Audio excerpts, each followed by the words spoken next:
नमस्कार, स्वागत है आपका गेम चेंजर विद एमजे। जो हम अब सेलिब्रेट कर रहे हैं 1 year of game changer with MJ, उस कड़ी को हम आगे बढ़ाते हुए आज आप पहुंचे हैं हम सर्वोकेन के फाउंडर हाजी कमरुद्दीन साहब से बात करने के लिए। उनके संघर्ष की कहानियां की बात करने जाऊं तो बहुत लंबी फहरिस्त है, उनकी सफलता की बात करने जाऊं तो भी एक बहुत लंबी फहरिस्त है। आप ऐसे शख्सियत से आज जो बात करने जाएंगे जिन्हें स्टेबलाइजर का बादशाह या जादूगर कहा जाता है, उनके जो प्रयास है भारत निर्माण में, उसकी भी लिस्ट फहरिस्त काफी लंबी है, उसके बारे में हम बात करेंगे। नमस्कार। नमस्कार भैया, नमस्कार। आपसे मैं समझना चाहूंगा कि आपकी शुरुआत, आपके बचपन के दिनों की बात करें कि यूपी से निकलकर दिल्ली तक आना, कैसा ये सफर को आप जब देखते हैं तो कैसा पाते हैं? अभी दिल्ली तक आने का सफ़र जो है ना, वैसे तो जो भी दिल्ली आता है मोस्टली तो मजबूरी में ही आता है, क्योंकि जब घर से निकलता है तो पढ़ने लिखने के बाद रोजी रोटी की तलाश में ही निकलता है। तो उसी कड़ी में हम भी दिल्ली आए और यहाँ पे रोजी रोटी की तलाश में आए, और उस आने के बाद धीरे धीरे यहाँ पे अपना सेटल होना शुरू हुए। तो जो सबके साथ दिल्ली सबको समेट लेती है, तो हमारे साथ भी वही रहा। जी जी। बट मैं आपके जरा बचपन पे जरा झांकना चाहता हूँ, क्योंकि जो हमारा गेम चेंजर विद एमजे है, हमारा उद्देश्य यही है कि हम ऐसी इंस्पिरेशनल स्टोरी को लेके आते हैं जो हमारा दर्शक बैठ के टीवी देख रहा है वो कहीं ना कहीं आपसे इंस्पायर हो। मैं आपके स्कूल के दिनों की बात कहता हूँ कि मुझे बताया गया कि आप स्कूल में पढ़ने में टॉपर थे, आपका पॉलिटिकल साइंस, संस्कृत में बड़ी रुचि थी, हिंदी में ना हो कि संस्कृत में। पहले कुछ पता नहीं होता था, ठीक है। संस्कृत में क्या होता है कि नंबर बहुत अच्छे मिलते हैं, जैसे गणित में नंबर मिलते हैं ना, ऐसे संस्कृत में पूरे पूरे नंबर मिलते हैं। अगर आपने सही तरीके से उसका कर लिया तो पूरे नंबर मिलते हैं। मैं आपसे जानना चाहूंगा कि आपने, आपके वालिद का इंतकाल कैंसर के कारण हुआ, तो आपके उस समय की मनस्थिति, ऑब्वियसली किसी के लिए भी माता पिता का छाया उड़ जाए तकलीफ होती, तो आप हमने मदर फादर में सबसे ज्यादा क्लोज किसके थे? किसका प्रभाव आपके जीवन में पड़ा? जो आप सोचते हैं, कहते हैं कि जो बच्चा होता है घर में, उसके सोचने का, उठने का, चलने का अंदाज या पिताजी के जैसा होता है या माता जी के, आप पे किसका ज्यादा प्रभाव पड़ा? मेरा प्रभाव मेरे फादर का पड़ा है। तो उनका जो एक नेचर था, बहुत अच्छा नेचर था, ईमानदार थे बहुत ज़्यादा। और हम आपको ये बताते हैं, उनकी ईमानदारी की जो बात बता रहे हैं ना, वो मतलब कभी भी उन्होंने ये नहीं सोचा। जैसे क्या होता था, गाँव घर पे जब ट्यूबवेल होता था तो वहाँ पे सिंचाई होती थी। मेरा तो ट्यूबवेल नहीं था, किसी और का ट्यूबवेल होता था। तो जब सिंचाई हुआ करती थी तो उसमें घंटे होते थे कि भाई इतने घंटे हो गए आपके, और घंटे के हिसाब से पैसे लिए जाते। तो वो जो ट्यूबवेल वाले थे वो कभी भी अपने पास हिसाब नहीं रखते थे। अच्छा। तो फादर के पास ही हिसाब रहता, तो वो भी उनका वैसे ही दिमाग में रहता था। आप सब इस जर्नी की शुरुआत में मुझे एक चीज बड़ी इंटरेस्टिंग लगती है कि सर्वोकेन नाम आया कैसे, इसके पीछे की कहानी क्या है, ये आप जरा दर्शकों को जरूर बताएं। उसमें कहानी में, जो हमने नौकरी करने के बाद फिर ये हमें उसी दौरान में नौकरी करते करते एक साहब हमें मिले, तो उन्होंने हमें ऑफ़र दिया कि आप हमारे साथ पार्टनरशिप कर लो। क्या बात? हाँ, तो हमने कहा चलो ठीक है। और सेम टाइम में हमें जो है ना एक नौकरी का भी ऑफ़र मिला कि आप 5,500 रुपये जो नौकरी मिल रही, तो उन्होंने कहा हम आपको 5,000 रुपये तनख्वाह देंगे, 500 से 10 गुना ज़्यादा तनख्वाह देंगे, रहने के लिए आपको जगह देंगे, और मतलब हम ये काम शुरू करना चाह रहे हैं, आप हमारा काम शुरू करा दो। मेरे पास एक टाइम पे 2 रास्ते थे कि हम 500 से 5,000 की नौकरी में जाएं, 10 गुना हो रहा था, और 10 गुना हो रहा था, सीधा खड़े। कोई भी आम इंसान तो उसी की तरफ जाना दूसरा ये था कि हम उसमें चले जाएं। तो हम यहाँ से फिर जब घर गए तो हम अपने फादर के पास गए, उनसे हमने कहा, भैया बोलते थे उनको, हमने भैया ऐसी ऐसी बात है। तो उनसे हमने कहा कि भैया ऐसी ये बात है कि एक हमें तो 500 रुपये की जगह 5,000 की नौकरी मिल रही है, दूसरा वो करे तो हमारे साथ में पार्टनरशिप कर लो, बिजनेस में आ जाओ। तो उन्होंने कहा कि देखो, अगर आपको बिजनेस का मौका मिल रहा है तो आप बिजनेस कर लो, नौकरी तो उसके बाद भी कर लोगे। अगर आपको काम नहीं चलेगा, कोई बात होती है, तो नौकरी तो आज भी कर रहे हैं और कल फिर भी कर लेना, लेकिन बिजनेस का आपको मौका नहीं मिलेगा। तो फिर हमने उनके साथ में 88 से लेके 6 महीने वहाँ काम किया, 88 से लेके 90 तक 2-2.5 साल उनके साथ काम किया। फिर वहाँ से फिर हमने होके फिर इंडिपेंडेंट होके हमने 1990 में ये सर्वोकेन जो है काम स्टार्ट किया। तो ये सर्वोकेन हमने नाम रखा। उसमें के जो है ना एक किसी साहब का दिया हुआ है, और जो ऊपर की लाइन है वो किसी और साहब की दी हुई है। बाकी सोच सर्वोकेन की सारी हमारी थी। पहले हम सी से कर रहे थे, उनका इसको के से करके इसको आगे डंडा बढ़ा दिया। तो उसमें एक मल्होत्रा साहब है, उनका के दिया हुआ है। एक नवाब साहब थे कुरेजी में, जब उस वक्त ब्लॉक प्रिंटिंग हुआ करती थी, तो उस पर की जो ऊपर की लाइन है वो नवाब साहब की दी हुई है। तो इसमें टोटल मिला के 3 लोगों का दिमाग है, सोच हमारी है। फिर 2005 में हमने इसको सर्वोकेन सिस्टम्स लिमिटेड में कन्वर्ट किया, और उसके बाद में फिर ये आगे अपना कारवां बढ़ता चलता चला। हाजी साहब, मैं आपसे समझना चाहूंगा, as a global leader, as a prime minister of our country, और आप एज अ नॉर्मल सिटीजन, आप मोदी जी को 10 आउट ऑफ क्या रैंकिंग देना पसंद करेंगे? जब मेरा प्रधानमंत्री को मैं देखता हूं, तो आपका क्या व्यू है इस बार? क्या रेटिंग देना चाहेंगे हम मोदी साहब को? अगर हम ग्लोबल की बात करते हैं तो नो डाउट उनको हम 10 में 10 नंबर देना चाहेंगे, क्योंकि मोदी जी जैसा चेहरा और मोदी जी ने जो काम किया है ना, पूरी दुनिया में उनका डंका बज रहा है। अभी यूएई की हम बात करते हैं, वहाँ देखिए उन्होंने इतना बड़ा मंदिर बनवाया है। देखो बहुत सारी चीज़ें हैं और उनको एज ए लीडर मानते भी हैं। आज की डेट में पूरी दुनिया उनके लीडरशिप में है, तो उनको हम 10 में 10 नंबर देना चाहेंगे। आप एक माइनॉरिटी कम्युनिटी के आप इंडस्ट्रियलिस्ट हैं, जब ये कम्युनिटी जब अपने प्रधानमंत्री को देख रही होती है तो किस तरीके से देख रही होती है एज ए इंडस्ट्रियलिस्ट जब आप देख रहे होते हैं? नहीं, अगर आप एज ए इंडस्ट्री देखते हैं तो आज जितना डेवलपमेंट हो रहा है, इतनी फैक्ट्रियाँ लग रही हैं, इतनी इंडस्ट्री लग रही हैं, अगर हम एज ए इंडस्ट्रियलिस्ट देखते हैं तो इनसे अच्छा काम नहीं कर रहे हैं। अभी अगर हम उत्तर प्रदेश की बात करते हैं तो माननीय योगी जी ने कितनी सारी चीज़, अभी उसमें हमने सबमिट किया है, सबमिट में पार्टिसिपेट किया था, जो यूपी सबमिट हुआ था वहाँ भी करीब हमने अभी 200 करोड़, 225 करोड़ का हमने भी वहाँ इन्वेस्ट किया था। तो नो डाउट है कि उनके एक विजन है, जैसा मोदी जी का विजन है ऐसा योगी जी का भी विजन है। तो ये आप मानते हैं कि इंडस्ट्री प्रो इंडस्ट्री पॉलिसीज में काम करने वाले? हाँ बिल्कुल है, 100 बिल्कुल प्रधानमंत्री जी हैं, इसमें कोई शक नहीं है।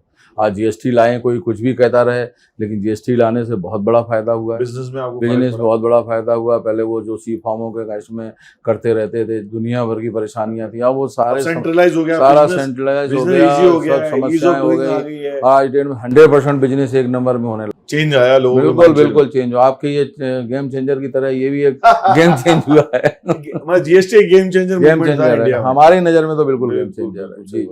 तो मैं हाजी साहब आपसे समझना चाहूंगा, जब पॉलिटिक्स की बात चल रही है, जब मैं रिसर्च कर रहा था आपके बारे में, खंगाल रहा था, मुझे दिखा आपने भी रुख पॉलिटिक्स की तरफ 2008 में जी भाजपा की तरफ से आपने जी लड़ा भी था दिल्ली से। जी। तो क्या हुआ उस समय? मैंने सुना है कि थोड़ा बिजनेस से भी आप थोड़ा डाइवर्ट हो गए थे। बिल्कुल। तो फिर पॉलिटिक्स आपको जमी नहीं है? क्या हुआ? बस ऊपर वाला जहाँ चाहता वहाँ लेके जाता है। 2008 में हमारे ऑफिस में कुछ बीएसपी के लोग आए जो यहाँ दिल्ली प्रदेश अध्यक्ष थे, और 2-4 लोग थे।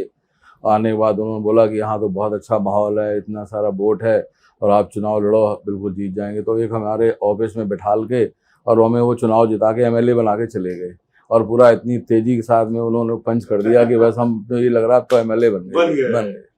तो वहाँ से हमने 1 साल तक कोई काम नहीं करा, सिर्फ इसी काम में लग गए। सारा पैसा, टाइम, सब कुछ जितना भी पैसा आता, ना किसी सप्लायर की पेमेंट हुई, कुछ नहीं हुआ। मतलब बिल्कुल ज़मीन पे आ गए आप समझ लीजिए। लेकिन ठीक है, ऊपर वाले जो मंजूर होता है, रिजल्ट कुछ और आया तो हमारे लिए अच्छी बात रही। बट आपकी जब बिजनेस की बात करते हैं, अभी जैसे आप बता रहे थे, हम जब ऑफलाइन भी डिस्कस कर रहे थे, 40+ कंट्रीज में आप एक्सपोर्ट कर रहे हैं। बट उसके अलावा हाल ही में आपने भूटान में कंपनी रजिस्टर्ड करी जाके। भूटान ही क्यों चुना आपने, क्या कारण है? नहीं, डिफरेंट अप्रूवल होते हैं बेसिकली। जैसे अभी हमने भूटान में हमारा अप्रूवल हुआ है, मालदीव में हमारा अप्रूवल हुआ है, अभी हमारा पूरा सरकार के साथ में लीबिया में अप्रूवल हुआ है, अमेरिका के अंदर अप्रूवल है। तो अलग अलग कंट्रीज में, जैसे यहाँ इंडिया में भी हम बात करते हैं तो हमारे जितने बिजली बोर्ड हैं, असम गवर्नमेंट हो गया, मध्य प्रदेश गवर्नमेंट हो गया, उत्तर प्रदेश गवर्नमेंट हो गई, इन सब जो गवर्नमेंट तो ट्रांसफार्मर बनाती नहीं है, तो गवर्नमेंट तो ट्रांसफार्मर परचेज करती है, तो उनके अप्रूव्ड वेंडर होते हैं, उन्हीं से लेती है। तो उसमें हमें ब्रांड अप्रूव कराना पड़ता है या कंपनी को अप्रूव कराना पड़ता है। तो इन सब जगह हम लोगों ने अप्रूवल कराया हुआ है। 2010 का एक आपका किस्सा है जो आपको एक लीगल नोटिस आया, वो किस बाबत था? जब आपको 18 लाख रुपए की फाइन सर्वोकॉन को देनी पड़ी या आपको पर्सनली देनी पड़ी, वो किस्सा क्या था जो रिसर्च के दौरान एक आया कि आपको 18-19 लाख रुपए की जो फाइन सर्वोकॉन को देनी पड़ी थी? ये किस बाबत केस हुआ था? वो उस वक्त एक्साइज का एक हमारा 96 में एक केस हुआ था जो एक्साइज की में था, तो उसमें फिर वो केस चलता रहा। तो उसके बाद में फिर हम लोअर कोर्ट में वो जब वो हम उसका मतलब केस को हार गए थे, तो वहाँ पे उन्होंने 25% जमा कराना होता है, तो हमने पैसे जमा कराए थे, लेकिन हाई कोर्ट से हमारा वो केस खत्म हो गया था। केस खत्म 100% फ्री ऑफ, मतलब सारा केस खत्म हो गया। कठिनाई आती हैं, बट उसको कैसे? कठिनाइयाँ तो आती हैं, लेकिन जब ऊपर वाले का हाथ होता है तो आप जैसे भाई मिलते रहते हैं और आगे बढ़ते रहते हैं और काम होता रहता है। जी जी। सर्वोकॉन जो एजुकेशन फाउंडेशन है, जो मैं देख रहा था, मैं आपकी इसमें तारीफ करना चाहूंगा ऑन कैमरा, जो आप यूपीएससी के बच्चों को जो बढ़ाने की बात करें। लास्ट ईयर मेरे ख्याल से 7 बच्चे गए हैं, आपकी जो सेलेक्ट हुए हैं और आप 100 बच्चों का टारगेट ले रहे हैं, जो मैंने सुना आपको बोलते हुए, और आप ये बच्चे किस तरीके से खोजते हैं जो यूपीएससी के लायक हैं, इसके बारे में जरा जरूर बताएं। आप सर्वोदय एजुकेशन फाउंडेशन पे सर्वोकोन एजुकेशन हमने एक फाउंडेशन बनाया, एनजीओ बनाया है, जिसमें ATG 12A लिया, जिसमें हमारा कोई प्रॉफिट का या बिजनेस करने का कोई मकसद नहीं है, ना वहाँ से कोई पैसे कमाने का मकसद है। सर्वोकोन का सिर्फ मकसद है, जैसे हमने आपको बताया कि हम यहाँ आए, कि हमें भी किसी ने सहारा दिया और हमने अपने कारोबार को बढ़ाया, आज हम काम कर रहे हैं, तो उसी कड़ी में हम भी समाज को कुछ वापस करना चाह रहे हैं। अच्छा हमारे यहाँ आ जाएगा, उसको एक पैसा नहीं खर्च करना है, 100% फ्री ऑफ कॉस्ट है। तो यहाँ उन्होंने बस सिर्फ पढ़ाई करनी है, तो उनका हमारा क्राइटेरिया यही होता है कि बस हमारे टेस्ट जो है वो पास करेंगे। इसमें कोई भी किसी भी मजहब से आता है, उसमें कोई वो नहीं है, बशर्ते बस हमारी क्राइटेरिया में बच्चा आना चाहिए, पाना है, मंजिल तक बिल्कुल पहुंचना पाना है। और उसका हमें बहुत अच्छा रिजल्ट मिला। अभी हमें ये 3रा साल है हमारा, फरवरी में, अगले साल आने वाले फरवरी में हमारे 3 साल पूरे होंगे। अब मैं जैसे बच्चों की बात कर रहे थे आप, तो मैं आपके खुद के परिवार के बारे में जानना। आपके 4 आई थिंक बच्चे हैं, लड़के हैं, 2 बेटियां हैं, उसमें से 2 या 3 बच्चे आपके साथ बिजनेस में लगे हैं। तो नेक्स्ट जनरेशन जो है वो बिजनेस में क्या इंटरेस्ट खुद से आया कि आपको उनको पुश करना पड़ा कि ये बिजनेस है, अपना चलाना है? इसके बारे में आप बताइए। नेक्स्ट जनरेशन, क्योंकि मैं आपके दोनों बच्चों से मिला हूं अभी, इसलिए मैं पूछना चाहता हूँ। नहीं, ये तो सब कहते नहीं, जो डॉक्टर है या नेताजी हैं तो नेताजी का बेटा नेताजी हो जाता है। आजकल बड़ा मुश्किल हो गया है कि नेक्स्ट जनरेशन को आपके बिजनेस में इंटरेस्ट हो, तो ये इंटरेस्ट आपने जगाया कि था? अपने आप ही हो ही जाता है उनके अपना। क्यों, देखो नौकरी कर नहीं सकते हैं तो बिजनेस ही करना है, इसके अलावा क्या करेंगे? या फिर कोई पर्टिकुलर कोई डॉक्टर बन जाए, कुछ और हो जाए, वो अलग बात होती है। लेकिन इन लोगों ने इसी बिजनेस में आए हुए हैं और हमसे लाख गुना बढ़िया काम कर रहे हैं। बट कहीं कभी कभी मैं कैसे बताऊं कि मैं बहुत सारे इंडस्ट्रीज को पर्सनली जानता हूं, सालों से जानता हूं, 20 साल से हम काम कर रहे हैं, लोगों से मिलते हैं जाके, बड़े बड़े इंडस्ट्रीज है। मैंने अमूमन एक कॉमन कंप्लेंट देखी है जो फादर से, जो इंडस्ट्रीज होते हैं, कि बच्चों का काम करने का अंदाज उनसे बड़ा डिफरेंट होता है, जुदा होता है, और तो इसलिए कॉन्फ्लिक्ट भी आते हैं क्योंकि उनके सोचने का तरीका टेक्नोलॉजी ड्रिवन होता है, नई सोच होती है, वर्सेस जो बिजनेस आपने चलाया। ये आपके साथ भी होता है? ये बिल्कुल आप 100% सही बात करते हैं कि एक जनरेशन गैप आ जाता है, तो उस गैप को हमें बिल्कुल मानना पड़ेगा और मानना चाहिए, एक्सेप्ट करना, ऐसा 100% करना पड़ेगा। बिल्कुल खुले दिल से इसलिए कर रहे हैं कि अब जैसे बेटे आए, अब ये लोग हमसे बहुत ज़्यादा अच्छा काम कर रहे हैं, तो उनका एक अपना अलग विजन है। हमारा भी ये था कि चलो यार ठीक है, 200-400 लोगों को नौकरी दे रहे, अब उनका विजन है कि 10 साल में हम 5000 करोड़ की कंपनी बनानी है। तो उसी हिसाब से उन्होंने अभी से उसको ये जो सिस्टम बेस बना रहे हैं, सारा पूरा कंप्यूटराइज सिस्टम कर रहे हैं, पूरा ERP ला रहे हैं, प्रोडक्शन भी वो सारा उसी बेस पे कर रहे हैं। अब उनके पूरे लैपटॉप में उनके टिप्स पे है कि आज हमारी कितनी प्रोडक्शन हुई, कितनी हमारी सेल हुई, कितना हमारा आज पैसा आया, सर्विसिंग में हमारी कितनी कंप्लेंट आई, कितनी डन हो गई, वहां से कितना पैसा आया। तो हर वर्टिकल से क्या चीज आ रही, सब ट्रैक है, और उसी ट्रैक उनको सेम डे सब कुछ पता लगता रहता है। तो ये चीजें हमारे पास नहीं है, हम नहीं सोच सकते, हम तो वैसे ही अपना पुराने हिसाब से करते चले आ रहे हैं। लिखने वाला भी चलो अभी ये हो गया, तो नो डाउट नहीं, आई थिंक पुराना और नया का मिला के होना जैसे एक्सपीरियंस हमने दिया उस चीज को, उसको बढ़िया ढंग से कर रहे हैं, तो दोनों लोग जब मिलके काम कर रहे हैं ना, तो उसका एक अलग ही इम्पैक्ट आ रहा है, और इसी वजह से ये लोग बहुत अच्छा काम कर रहे हैं। तो आपके दोनों बच्चों का नाम क्या है और क्या क्या डिपार्टमेंट? जी, अभी जैसे जाकिर हुसैन है, तो वो अभी पूरा मार्केटिंग सारा कर रहे हैं। जाकिर मार्केटिंग? हाँ, जाकिर सारा मार्केटिंग। जो आसिफ साहब हैं, अभी ऑस्ट्रेलिया से पढ़ के आए हैं। अच्छा, तो ऑस्ट्रेलिया से पढ़ के आए हैं, तो ये अभी टेक्निकली देख रहे हैं, डिजाइनिंग देख रहे हैं, सर्विसिंग देख रहे हैं, तो वो दूसरे बैकएंड के जो और भी काम है। तालीम भी उनको अच्छी दी है? हाँ, नहीं, दोनों ने इंजीनियरिंग की हुई है, तो वो बाहर से वो पढ़ के आए हैं, यहाँ से पढ़ रहे हैं। हाजी साहब, मुझे ये बताइए, आपकी शादी बहुत जल्दी हुई थी। जी। तो आपकी वाइफ आपके साथ कंधे पे कंधा मिला के अभी भी चल रही हैं, आप उनके रोल को ओवरऑल आपके सक्सेस में कैसे देखते हैं? हाँ, देखो मेरी शादी 82 में हो गई थी, 17-18 साल के थे जब मेरी शादी हो गई थी।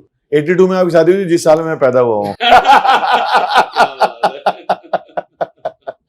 अब तो चूंकि उस वक्त हमने ग्रेजुएशन किया नहीं था, तो पहला ही साल था हमारा जब मेरी शादी हो गई। ग्रेजुएशन करने के बाद अब कुछ कमाई वमाई तो थी नहीं, कुछ काम तो करते नहीं थे, तो तब ये था कि कोई हमें खाना खिलाता रहे और हमें अपने काम पे लगा ले। क्योंकि गांव में जब शादी होने के बाद तो और एक बड़ा बर्डन आ गया, अगर अब शादी हो गई है तो रोज घर में चिकचिकबाजी शुरू है, अभी कुछ कमाना नहीं है।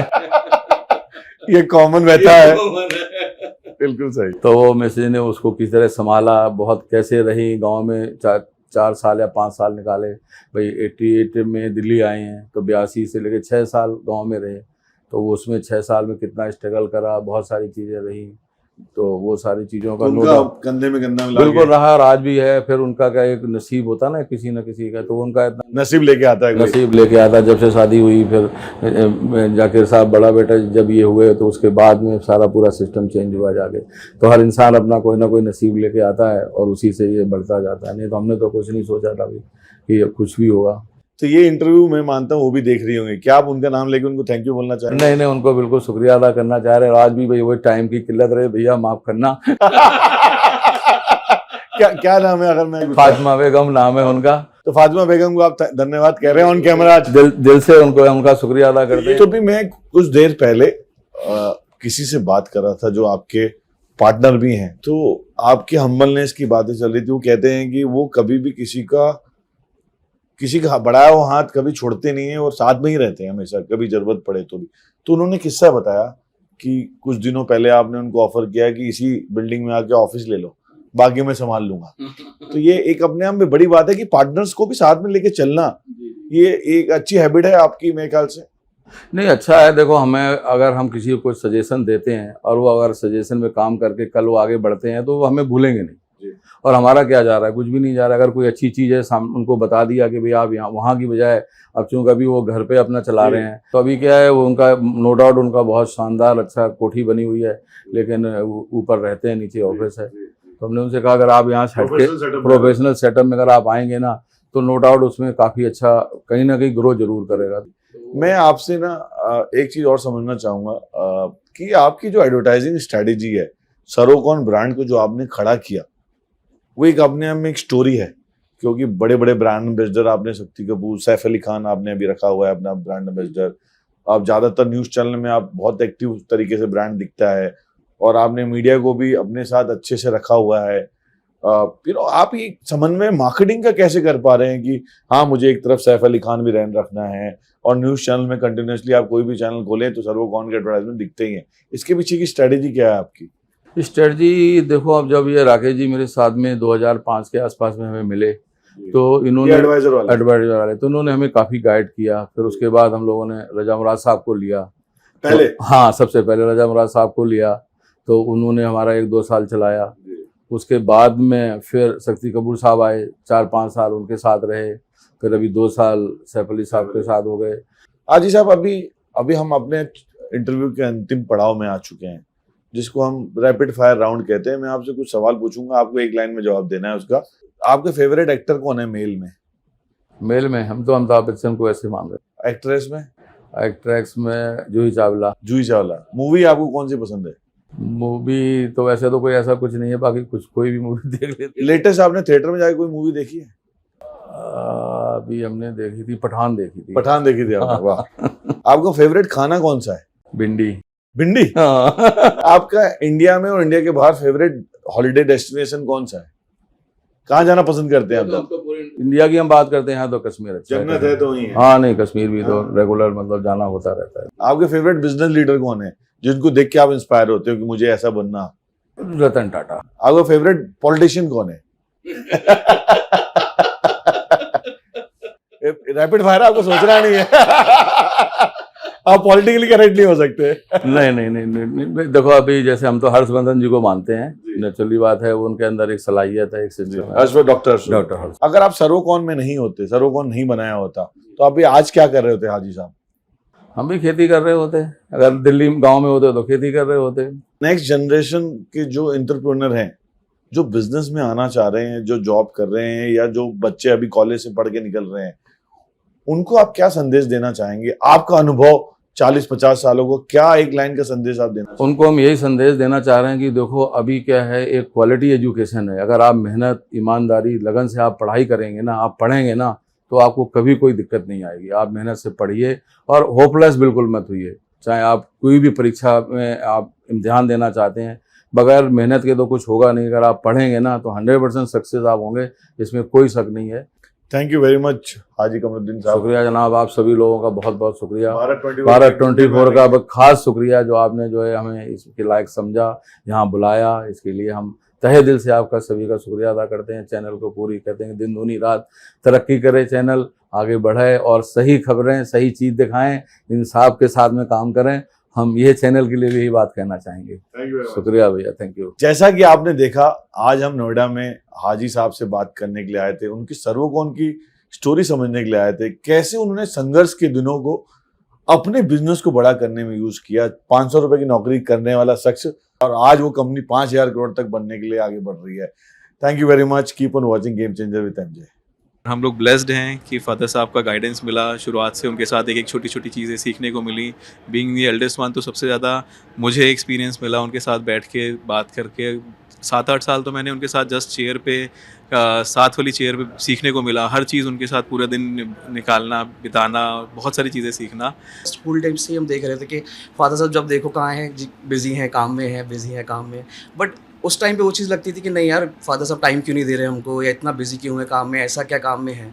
बट अब जाके वो चीज़ रियलाइज़ होती है, नहीं अगर वो उस टाइम पे उतनी मेहनत नहीं करते तो शायद ये जो चीज़ हम आज यहाँ पे हैं तो उन्हीं की मेहनत की वजह से है।